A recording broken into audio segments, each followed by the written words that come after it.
โอเค โอ้ยปล่อยแล้วครับ ต้องกางขาเลยนะทำเงี้ยท่าเนี้ยโคตรมัน ระวังมือบัง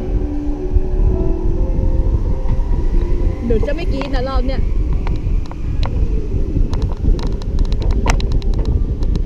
จะไม่กรี๊ดปล่อยไม่ได้อะวะทำใจไม่ได้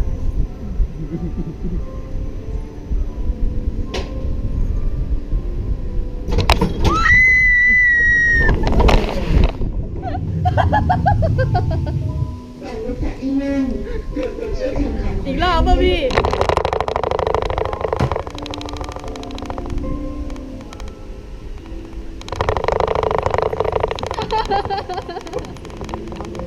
ได้ครับ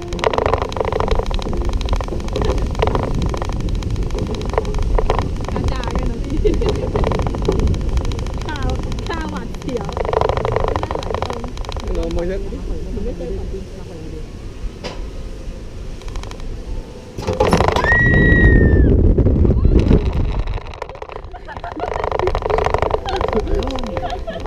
บังเสีย